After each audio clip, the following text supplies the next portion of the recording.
प्रधानमंत्री श्री नरेंद्र दामोदर दास मोदी,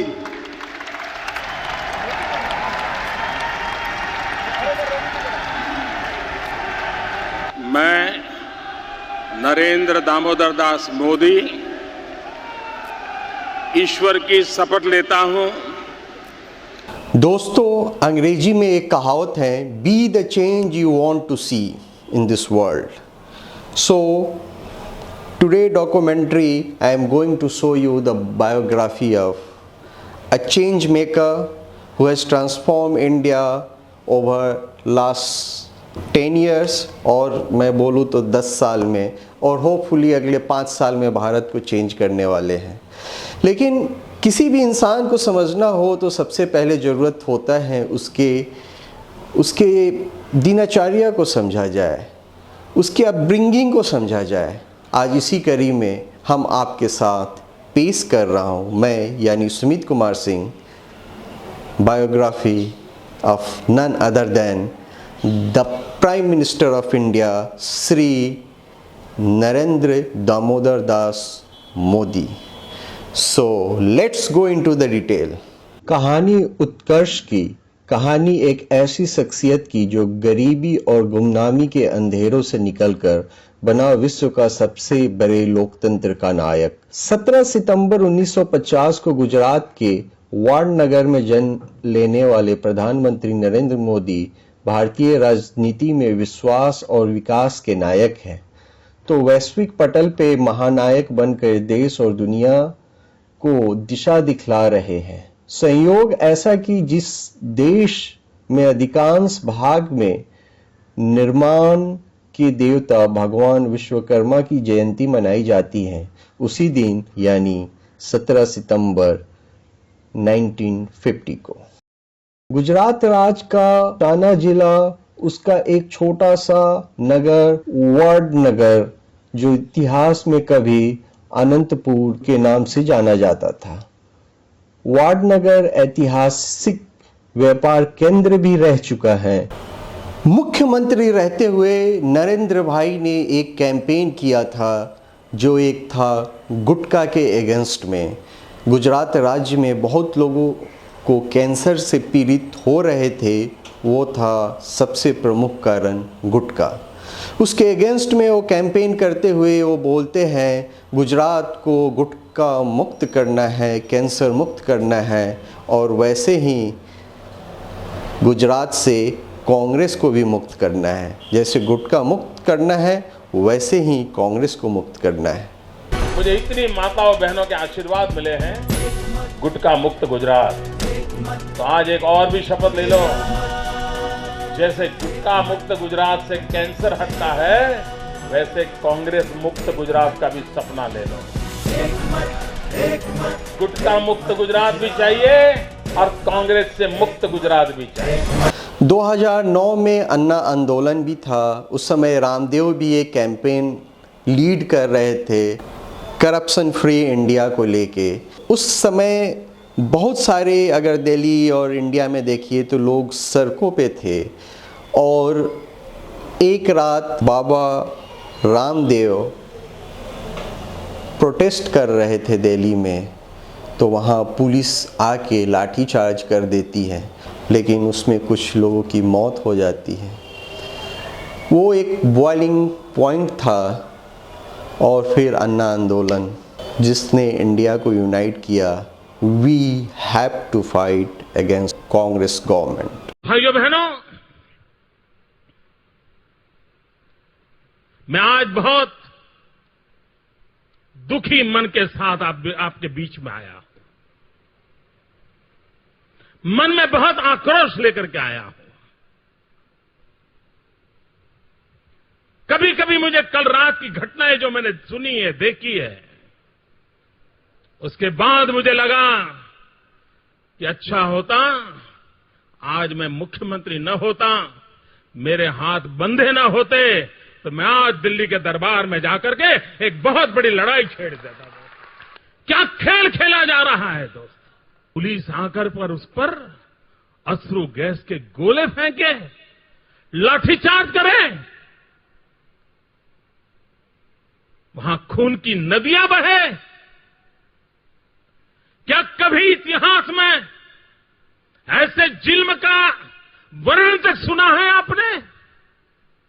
भाइयों बहनों, कल दिन भर पूरे देश और दुनिया ने टीवी पर देखा है, बाबा रामदेव भ्रष्टाचार के खिलाफ लड़ाई लड़ने के लिए मैदान में आए थे। दिन भर वहां गीत चलते रहे, प्रार्थना चलती रही, योगा चलता रहा, वो अनशन पर बैठे थे। एक साथ एक मंच पर इतनी बड़ी तादाद में अनशन पर शांतचित्त बैठना, यह भी एक वर्ल्ड रिकॉर्ड की घटना थी। कल 3.5 करोड़ से ज्यादा लोग टेलीफोन पर मिस कॉल करके अपना समर्थन घोषित करे, यह दुनिया की सबसे बड़ी घटना थी। सब कुछ शांति चित्त चल रहा था। भाइयों बहनों, हिंदुस्तान का धन विदेश गया हो, प्रधानमंत्री ने 2009 के चुनाव में वादा किया हो कि मैं 100 दिन के भीतर भीतर विदेश जो धन है उसको वापस लाने के लिए कार्रवाई करूंगा। 2 साल हो गए, हिंदुस्तान के प्रधानमंत्री चुप बैठे हो, और अगर एक सन्यासी आवाज उठाए तो उस पर लाठियां बरसाई जाए, निर्दोष माताओं बहनों पर लाठियां बरसाई जाए। और भ्रष्टाचार के खिलाफ लड़ाई है तो सरकार में जितने लोग होते हैं सबको परेशानी होनी चाहिए। जो भी सरकार में है सब डरने चाहिए भ्रष्टाचार से। क्या कारण है? हम नहीं डर रहे हैं और वो डर रहे हैं। कारण क्या है? जिसके चलते गुजरात और सेंटर के बीच में हमेशा एक मुक्केबाजी चलते रहती थी। इसके बीच का अगर ब्रिज का काम किया था उस दौर में प्रधानमंत्री मोदी और सेंटर गवर्नमेंट के बीच में, तो एक जाने माने शख्सियत हैं उस समय के वर्तमान एग्रीकल्चर मिनिस्टर शरद पवार ने। शरद पवार ही वो ब्रिज का काम किया जिसके चलते गुजरात और सेंटर के बीच में सम लेवल ऑफ कम्युनिकेशंस बना रहा। अदरवाइज बहुत सारे ऐसे डेवलपमेंट प्रोजेक्ट्स थे जिसको कांग्रेस गवर्नमेंट ने उसको टालने की कोशिश की और उसको सुप्रीम कोर्ट और हाई कोर्ट से स्टे लाने की कोशिश किया। मैं एक ही मुद्दे पर दिल्ली सरकार के खिलाफ लड़ता रहूंगा और वो है गुजरात के प्रति अन्याय।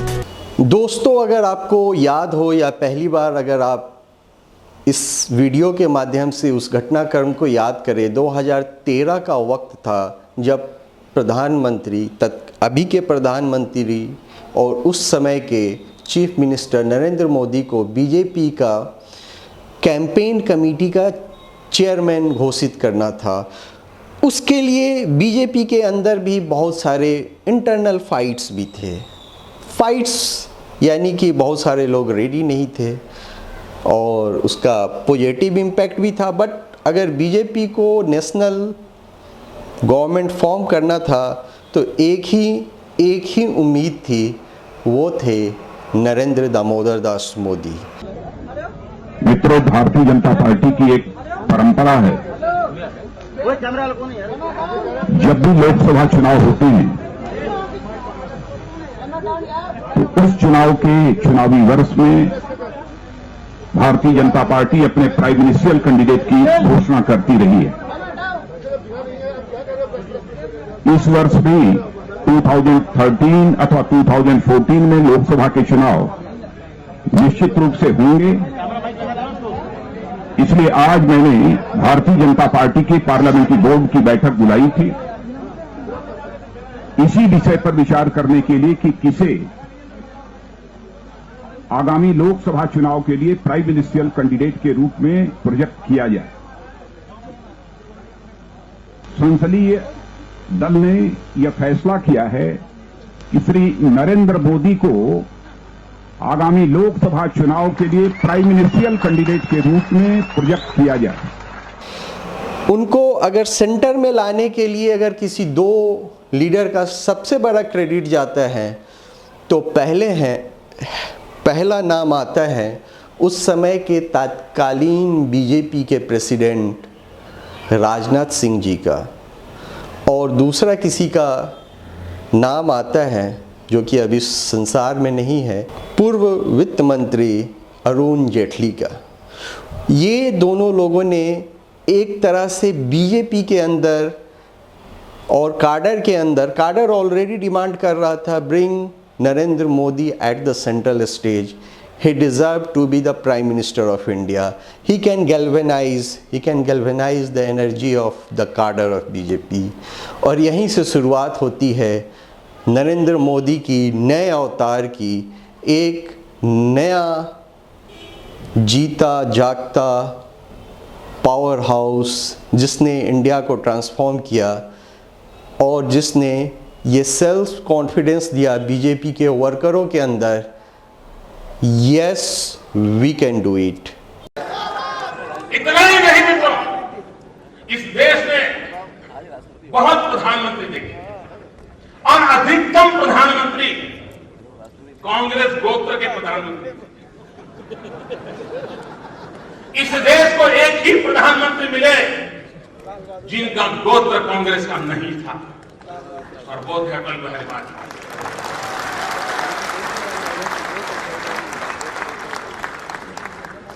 देखिए, जब तक कांग्रेस में मुरारजी भाई थे, प्रधानमंत्री का कोई स्कोप नहीं था।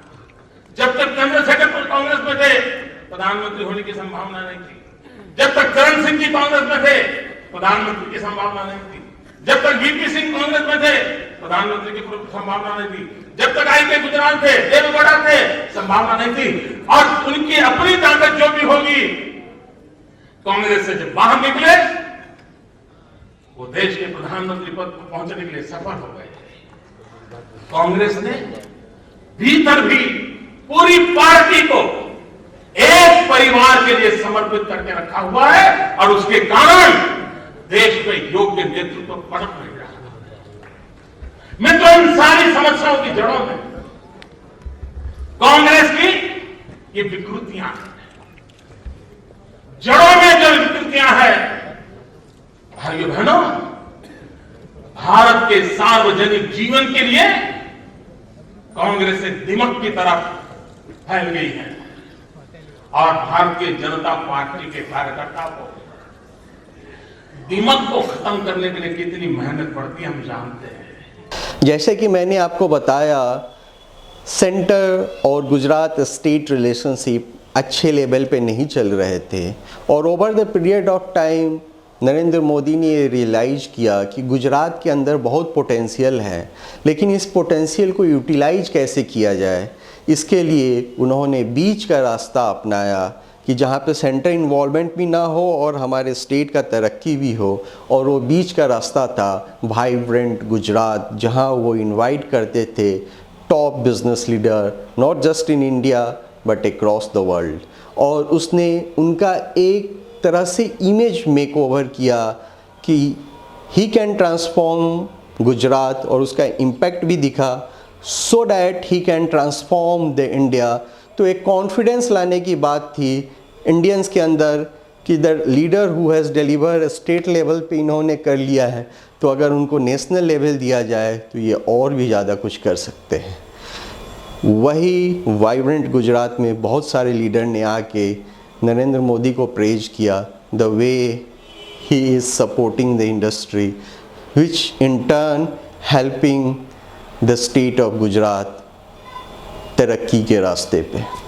The leadership of one man has made all difference. Shri Narendra भाई मोदी। 2013 का वक्त, इलेक्शंस का टाइम, अब इनके अंदर में पूरा चुनाव कैंपेन था। चुनाव कैंपेन को गैल्वेनाइज करने के लिए मोदी जी ने एक सेंस ऑफ प्राइड लाया, एक सेंस ऑफ एंटाइटलमेंट। बोले कि अगर आप भारतवासी हो तो भारत के ऊपर गर्व करो, अपनी भाषा पे, अपनी पहचान पे। और सबसे ज़्यादा जो उस समय एस्पिरेशनल इंडिया था, इंडियन पॉपुलेशंस देखा जाए तो उस समय अगर 11-12 का सेंसस, 13 का सेंसस लेके करे तो almost 65 to 70% below 35 years age के थे। तो उस समय इंडिया बहुत एस्पायरिंग था, अभी भी है, अभी और ज़्यादा हो गया है, लेकिन उस टाइम का जो एस्पिरेशनल इंडिया था उसका सॉल्यूशंस, उस समय के तत्कालीन यूपीए गवर्नमेंट के पास नहीं था। मोदी ने बोला अगर मैं गवर्नमेंट फॉर्म करता हूँ सेंटर पे तो मैं एक आपके एस्पिरेशंस, आपको सपने को चार चांद लगाऊंगा, उसको पूरी जोर से और पूरी ताकत से कंप्लीट करने की कोशिश करूंगा। और उनका ये मैसेज लोगों तक पहुंचा और लोगों ने उनको भर के वोटिंग किया। और पहली बार ऐसा हुआ जब राजीव गांधी के बाद किसी लीडर को इतना सारा वोट मिला, लोगों का सपोर्ट मिला और गवर्नमेंट खुद से फॉर्म करने की मेजॉरिटी मिल गई। उसके पहले पहले हम आपके सपनों को पूरा करके रखेंगे। ये कहना गलत नहीं होगा कि जो यूपीए गवर्नमेंट था उस समय करप्शंस, बेरोजगारी, महंगाई, ऐसे बहुत सारे चैलेंजेज और सबसे ज़्यादा नेशनल सिक्योरिटी, मुंबई पे अटैक होना, हर दूसरे तीसरे महीने में इंडिया में बम धमाके होना, टेररिज्म एक्टिविटी अपने पीक पे था। तो India was not looking at United. उस समय में एक ऐसा शख्स चाहिए था पावरफुल जो कि सेंटर स्टेज पे आए, इंडिया को यूनाइट करे, इंडिया को सेंस ऑफ प्राइड दे। और उसी समय एक कैंपेन लॉन्च हुआ था, अच्छे दिन आने वाले हैं, जिस कैंपेन ने एक तरह से मूड स्विंग कर दिया। फेज़ 2, फेज़ 3 का अगर उस समय का अगर आप कैंपेन देखें नेशनल लेवल पे तो लोगों के अंदर एक कॉन्फिडेंस आ गया कि यस ही इज़ कमिंग। सो और ज़्यादा लोगों ने वोटिंग करके उनको नेशनल लेवल पे एक प्राइम मिनिस्टर के चेयर तक पहुंचाने की पुरजोर ताकत लगा दी। यार आजकल सिर्फ दो ही बातों की चर्चा है, भ्रष्टाचार और भ्रष्टाचार। सही कहा। टिकट लेने जाओ तो भ्रष्टाचार, हाँ। जमीन के कागज तो भ्रष्टाचार, हाँ। और यहाँ तक कि स्कूल में बच्चों को दाखिला दिलवाना हो तो भ्रष्टाचार। यार इस भ्रष्टाचार को मिटाने के लिए ना कोई सही नीति और साफ नियत वाला सरकार बनाएगा ना तो सब बदल जाएगा। करेक्ट। मोदी जी को जितवाएंगे, भाजपा को बहुमत दिलवाएंगे, तभी तो अच्छे दिन आएंगे। गुड्डन बेटा देख मैं तेरे लिए क्या लाया, डॉक्टर वाला खेल। मेरा सपना इसे डॉक्टर खिलाने का नहीं, सच में एक दिन डॉक्टर बनाने का है। और ये सपना सच होगा क्योंकि अच्छे दिन आने वाले हैं। सच बात, मोदी जी को जिताएंगे, भाजपा को बहुमत दिलाएंगे, तभी अच्छे दिन आएंगे। हा? अगर जून 2014 के शपथ ग्रहण की बात करें तो मोदी एक ऐसे प्राइम मिनिस्टर थे जिन्होंने पहली बार भारत के अंदर ये पॉसिबल किया कि जितने भी सार्क नेशंस थे, उसमें पाकिस्तान, बांग्लादेश और जितने भी नेबरिंग्स कंट्री आते हैं सार्क कंट्रीज़ के अंदर, उन सबको इनवाइट किया। उस समय के तत्कालीन पाकिस्तान के प्राइम मिनिस्टर नवाज शरीफ भी उनके शपथ ग्रहण समारोह में आए। सो जो एक परसेप्शन था कि prime minister Modi is anti Muslim और वो आएंगे तो एक अच्छा रिलेशनशिप नहीं मेंटेन कर पाएंगे, उनको इंटरनेशनल एक्सपोजर नहीं है वर्ल्ड लीडर के साथ कि इंटरनेशनल डिप्लोमेसी कैसी की जाती है। उन्होंने शपथ ग्रहण समारोह में ही ये मिथ को तोड़ा। उससे भी इंटरेस्टिंग बात देखा जाए तो प्रणब मुखर्जी एक हार्डकोर कांग्रेसी नेता हुआ करते थे before becoming a president of India. उस समय उनका अगर उन्होंने अपनी जीवनी में लिखा है प्रणब मुखर्जी ने कि मेरा नरेंद्र मोदी के साथ एक प्रोफेशनल रिलेशनशिप था और एक अच्छा प्रोफेशनल रिलेशनशिप था। और राष्ट्रपति प्रणब मुखर्जी का आगमन हो रहा है और कुछ ही देर में शपथ ग्रहण समारोह प्रारंभ होगा। माननीय राष्ट्रपति महोदय, आपकी आज्ञा हो तो समारोह प्रारंभ किया जाए।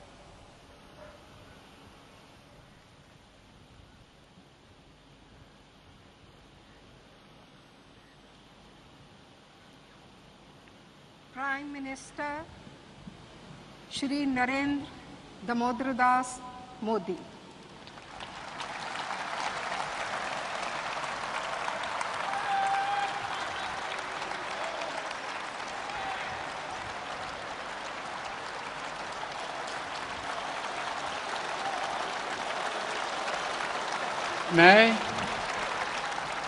मैं नरेंद्र दामोदर दास मोदी ईश्वर की शपथ लेता हूं कि मैं विधि द्वारा स्थापित भारत के संविधान के प्रति सच्ची श्रद्धा और निष्ठा रखूंगा। मैं भारत की प्रभुता और अखंडता का अक्षुण्ण रखूंगा। मैं संघ के प्रधानमंत्री के रूप में अपने कर्तव्यों का श्रद्धापूर्वक और शुद्ध अंतःकरण से निर्वहन करूंगा तथा मैं भय या पक्षपात, अनुराग या द्वेष के बिना सभी प्रकार के लोगों के प्रति संविधान और विधि के अनुसार न्याय करूंगा। मैं नरेंद्र दामोदर दास मोदी ईश्वर की शपथ लेता हूं कि जो विषय संघ के प्रधानमंत्री के रूप में मेरे विचार के लिए लाया जाएगा अथवा मुझे ज्ञात होगा, उसे किसी व्यक्ति या व्यक्तियों को तब के सिवाय जबकि प्रधानमंत्री के रूप में अपने कर्तव्यों के सम्यक निर्वहन के लिए ऐसा करना अपेक्षित हो, मैं प्रत्यक्ष अथवा अप्रत्यक्ष रूप से संसूचित या प्रकट नहीं करूंगा। प्रधानमंत्री नरेंद्र मोदी उस समय या अभी भी जहां कहीं भी जाते हैं तो एक ही चैंट सुनने को मिलता है, मोदी मोदी मोदी मोदी। चाहे वो भारत में वो शपथ ग्रहण कर रहे हो, चाहे वो पार्लियामेंट के अंदर शपथ ग्रहण एज ए मेंबर कर रहे हो, या फिर इंटरनेशनल लेवल पे वो अपना कोई भाषण दे रहे हो, हर जगह मोदी मोदी और मोदी ही। माननीय प्रधानमंत्री जी श्री नरेंद्र मोदी जी,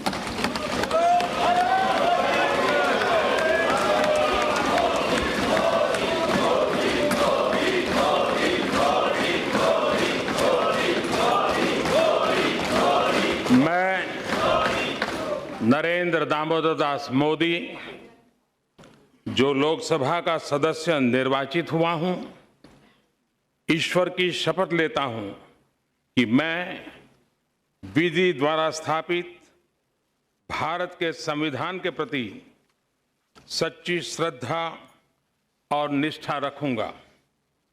मैं भारत की प्रभुता और अखंडता अक्षुण्ण रखूंगा तथा जिस पद को मैं ग्रहण करने वाला हूं उसके कर्तव्यों का श्रद्धापूर्वक निर्वहन करूंगा। 2014 से लेके 2019 का वक्त प्रधानमंत्री मोदी का पहला कार्यकाल एज ए प्राइम मिनिस्टर अगर डेडिकेट किया जाए तो दो चीज़ों पे डेडिकेट किया जा सकता है, गरीबी उन्मूलन, डिजिटल रेवोल्यूशंस लाने की कोशिश, यूपीआई का लॉन्च और बहुत सारे नए नए स्कीम्स लेके आने, फॉरेन डायरेक्ट इन्वेस्टमेंट्स को लेके अच्छे पॉलिसी बनाना हो, टैक्सेशंस को लेके अच्छे पॉलिसीज़ बनाना हो, या डिफेंस में 100% का इन्वेस्टमेंट एफडीआई को लेके आने का हो, तो बहुत सारे इन्होंने गेम चेंजिंग डिसीजन लिया जिसका इम्पैक्ट 2014 से 2019 में थोड़ा थोड़ा सा दिखा, लेकिन उसका रियल असर आया जब वो दूसरी बार प्रधानमंत्री बने। तब से जाके अगर अभी इंडिया का डिफेंस एक्सपोर्ट देखिए, पहले इंडिया नेट इंपोर्टर था, रसिया, अमेरिका, इवन यूक्रेन और ब्राज़ील, हर कंट्री से इंडिया वेपन्स बाई करता था, इटली। लेकिन पहली बार ऐसा हुआ इंडिया में नए वेपन्स बनने लगे, नए नए टेक्नोलॉजी का इजाद हुआ और इंडिया ग्लोबल लेवल पे अराइव्ड होना स्टार्ट किया फ्रॉम 2019 से 2020-24 के बीच वाला काल जो कि अभी चल रहा है। बहुत सारी चुनौतियां भी आई, 1.5-2 साल के लिए तो कोरोना भी आ गया। ये पहला ऐसा वक्त और पहले ऐसे प्राइम मिनिस्टर नरेंद्र मोदी थे, कोरोना काल में उन्होंने जैसे पब्लिक को बोला और उनके विचारों को फॉलो किया और कोरोना काल में इंडिया सही से उभर पाया और इंडिया ने अपना वैक्सीन्स बनाया। कुछ खास ही देश थे जिन्होंने अपना वैक्सीन बनाया, उसमें यूके का था, अमेरिका का था और India, Russia and of course China, 4-5 country ही वैक्सीन्स बनाए थे और सबसे पहले दूसरे और तीसरे नंबर पे आने वाले में इंडिया का वैक्सीन्स था और ये अपने आप में एक गेम चेंजर था। India can deliver. प्रधानमंत्री श्री नरेंद्र दामोदर दास मोदी।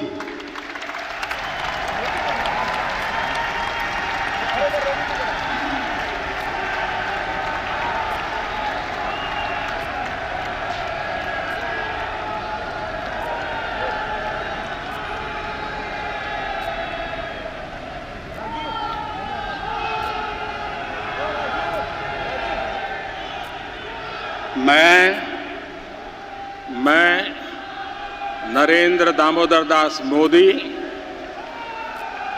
ईश्वर की शपथ लेता हूं कि मैं विधि द्वारा स्थापित भारत के संविधान के प्रति सच्ची श्रद्धा और निष्ठा रखूंगा। मैं भारत की प्रभुता और अखंडता अक्षुण्ण रखूंगा। मैं संघ के प्रधानमंत्री के रूप में अपने कर्तव्यों का श्रद्धापूर्वक और शुद्ध अंतःकरण से निर्वहन करूंगा तथा मैं भय या पक्षपात, अनुराग या द्वेष के बिना सभी प्रकार के लोगों के प्रति संविधान और विधि के अनुसार न्याय करूंगा। मैं नरेंद्र दामोदर दास मोदी ईश्वर की शपथ लेता हूं कि जो विषय संघ के प्रधानमंत्री के रूप में मेरे विचार के लिए लाया जाएगा अथवा मुझे ज्ञात होगा, उसे किसी व्यक्ति या व्यक्तियों को तब के सिवाय जबकि प्रधानमंत्री के रूप में अपने कर्तव्यों के सम्यक निर्वहन के लिए ऐसा करना अपेक्षित हो, मैं प्रत्यक्ष अथवा अप्रत्यक्ष रूप से संसूचित या प्रकट नहीं करूंगा।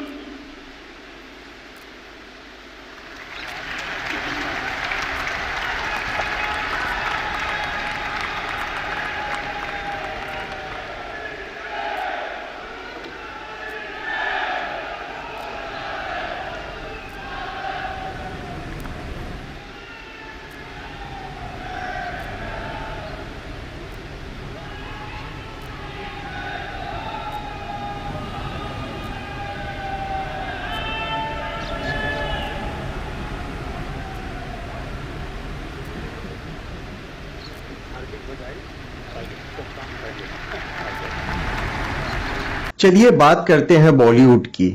वक्त और हालात बदलने में समय नहीं लगता, बस जरूरत होती है खुद पर विश्वास की। आज का स्टोरी भी किसी बॉलीवुड फिल्म या मैं यूं कहूं कि किसी चमत्कार से कम नहीं है। एक समय था जब बॉलीवुड के दिग्गज जैसे कि शाहरुख खान और आमिर खान प्रधानमंत्री नरेंद्र मोदी के पॉलिसीज को लेके, उनके गवर्नेंस को लेके और बहुत अच्छे लेवल पे क्रिटिक्स हुआ करते थे। कहा जाता है अगर आपको इंडियन पॉलिटिक्स का मार्केटिंग लाइसेंस लेना है तो प्रधानमंत्री मोदी का जीवन काल फिलिप कॉटलर के 4 Ps ऑफ मार्केटिंग से कहीं ज्यादा आपको प्रबंधन का गुण सिखाती है। अगर आप एक नीचे से ऊपर जाने का अगर जर्नी आप देखेंगे तो चाहे प्रधानमंत्री का ड्रेसिंग सेंस हो, चाहे बोलने की कला हो, over the period of time जब भी वो गुजरात में थे तो अच्छे खासी, आज भी वो बहुत अच्छे खासे गुजराती अच्छे टोन में बोलते हैं। जब भी वो स्टार्टिंग टाइम में कैंपेन करते थे तो उनका हिंदी उतना इम्प्रूव नहीं था, but over the period of time अभी अगर आप उनके हिंदी देखें तो दो चार कुछ हल्के फुल्के कहीं कहीं पे झलकियां आ जाती हैं गुजराती टोन का। अदरवाइज उनका डिक्शन एक परफेक्ट हिंदी स्पीकर की तरह है। अगर उनकी भाषण देखें 2004-06 के आसपास, या जब तक वो गुजरात के चीफ मिनिस्टर हुआ करते थे, उस समय उनका इंग्लिश बहुत टूटी फूटी हुआ करती थी। बट अभी अगर आप उनसे बात करें इंग्लिश में, so he has improved a lot. World leader से बात करते हुए he speaks very good English. I am not saying very fluent and very frequent, but he speaks good English with fluency that reflects he is a great learner. If anybody want to achieve anything in life, he should be a great learner. Till this time he accepts the new ideas. अगर आपको marketing करना हो, कोई भी campaign idea अगर आप उनके पास लेके जाते हैं तो he accept the ideas if it has going to be a larger impact on the society. जितनी गहरी दोस्ती प्रधानमंत्री का वेस्टर्न लीडर से था, उतनी ही गहरी दोस्ती उनके प्रेसिडेंट पुतिन, जो कि रसिया के प्रेसिडेंट थे और हैं, उनके साथ भी थी। और उन्होंने वर्ल्ड मीडिया के सामने आंख से आंख मिला के बोल दिया था यूक्रेन और रसिया वॉर में, dear president, this is not the time for war, this is not the era of war. ये कहने की हिम्मत आंख में आंख मिला के अगर किसी एक वर्ल्ड लीडर के पास थी तो वो है वर्तमान प्राइम मिनिस्टर नरेंद्र दामोदर दास मोदी। और हमने फोन पर भी कई बार आपसे इस विषय में बात की है कि डेमोक्रेसी और डिप्लोमेसी और डायलॉग, ये सारी बातें ऐसी हैं कि जो दुनिया को एक स्पर्श करती है। आने वाले दिनों में शांति के रास्ते पर हम कैसे बढ़ सके, उसके विषय में जरूर आज हमें चर्चा करने का मौका मिलेगा। आपका व्यू पॉइंट समझने का मुझे भी एक अवसर मिलेगा। लेकिन फिर भी जो विषय हैं जिसकी बातें मैं करता रहता हूं, एक्सेलेंसी, भारत और रशिया के संबंध अनेक गुना बढ़े हैं। हम इन संबंधों को इसलिए भी महत्व देते हैं कि हम एक ऐसे मित्र रहे हैं जो पिछले कई दशकों से हर पल एक दूसरे के साथ रहे हैं। As prime minister Narendra Modi को प्रेसिडेंट बिडेन ने एक ग्रांड वेलकम किया स्टेट विजिट पे। It's a very rare opportunity which US government gives to any world leader. उसमें से प्रधानमंत्री नरेंद्र मोदी हुए जिनको ग्रैंड रिसेप्शंस व्हाइट हाउस में दिया गया, और उसने एक चीज़ को प्रूव किया, yes, Modi has arrived at the global leader. हो चुका है वॉशिंगटन डीसी व्हाइट हाउस में, और अमेरिकी राष्ट्रपति जो बाइडेन और फर्स्ट लेडी जिल बाइडेन प्रधानमंत्री का स्वागत करते हुए।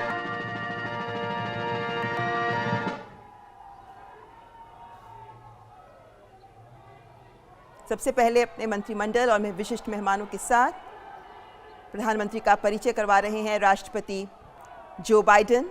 उपराष्ट्रपति कमला हैरिस से हैंडशेक करते हुए प्रधानमंत्री और ये सभी विशिष्ट अतिथि जो राष्ट्रपति जो बाइडेन के मंत्रिमंडल के विभिन्न सदस्य। और ममता, ये बहुत महत्वपूर्ण है कि पीछे से आवाज़ सुनिए आप, मोदी मोदी भारत माता की जय के नारे सुनाई पड़ रहे हैं। जिस मिनी इंडिया का हम जिक्र कर रहे थे, विदेश मंत्री के साथ में प्रधानमंत्री मोदी का ये हैंडशेक, और इसके अलावा रक्षा मंत्री के साथ में प्रधानमंत्री, अमेरिका के रक्षा मंत्री के साथ में प्रधानमंत्री का मुलाकात, और ये तमाम विशिष्ट लोगों के साथ में अमेरिका के राष्ट्रपति अपने प्रतिनिधिमंडल से मुलाकात करवाते हुए इसके बाद में भारतीय प्रतिनिधिमंडल से अमेरिका के राष्ट्रपति की मुलाकात। सबसे पहले विदेश मंत्री डॉक्टर एस जयशंकर, NSA विदेश सचिव, उसके अलावा एम्बेसडर जो अमेरिका में है, तमाम वरिष्ठ अधिकारी भी मौजूद प्रतिनिधिमंडल में, जिनके साथ में दोनों ही नेताओं की मुलाकात। और ये बेहद महत्वपूर्ण, क्योंकि इस मुलाकात के मायने बहुत कुछ हैं। संभवतः यहाँ वो जिस बात का हम जिक्र कर रहे थे, 21 तोपों की सलामी से लेकर तमाम वो प्रोटोकॉल जो एक राजकीय अतिथि के लिए किया जाता है, और पीछे से भारतवंशियों की वो गूंजती आवाज़ सुनाई पड़ेगी। दोस्तों, एक इवेंट ने जिसने नॉट जस्ट दिल्ली में हुआ था, वो इवेंट लेकिन इंटरनेशनल लेवल पे भी भारत का एक मान सम्मान और इज्जत को आगे किया, वो था G20 शिखर सम्मेलन। पूरे ओवर द ईयर्स 2 साल के लिए इंडिया को प्रेसिडेंसी थी। इंडिया के ऑलमोस्ट हर प्रोमिनेंट शहर के अंदर कोई ना कोई एक मीटिंग हुआ, शहर को सजाया गया, डेकोरेट किया गया और इंडिया को प्रेजेंट किया गया। India is not just the live in metro cities, India बहुत वास्ट हैं, बहुत वृहत हैं और ये सबको देखने के लिए उस समय का आप अगर वीडियो देखें प्रधानमंत्री का, खान पान का हो या उनके साथ विशेष रिलेशनशिप की बात हो तो कुछ अलग ही है। उस समय के तत्कालीन और अभी के भी तत्कालीन प्राइम मिनिस्टर इटली के साथ उनका रिलेशनशिप्स और उनका एक वीडियो काफ़ी वायरल हुआ था जो कि टॉक ऑफ द टाउन था। ऐसे अगर इंटरनेशनल लेवल पे देखा जाए तो मोदी ने इंडिया के अंदर सेंस ऑफ प्राइड लाया, सेंस ऑफ बिलीव लाया और सबसे ज़्यादा इम्पॉर्टेंट है, अब इंडिया वो नहीं है जो इंडिया साल 2000 में था या 2014 में था।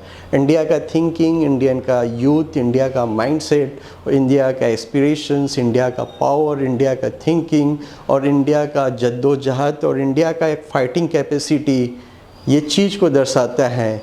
We as an India arrived at the world stage. जब भी प्रधानमंत्री नरेंद्र मोदी ने अपना टर्म की शुरुआत किया था उस समय इंडियन की इकोनॉमी 10वीं या 12वीं नंबर पे थी।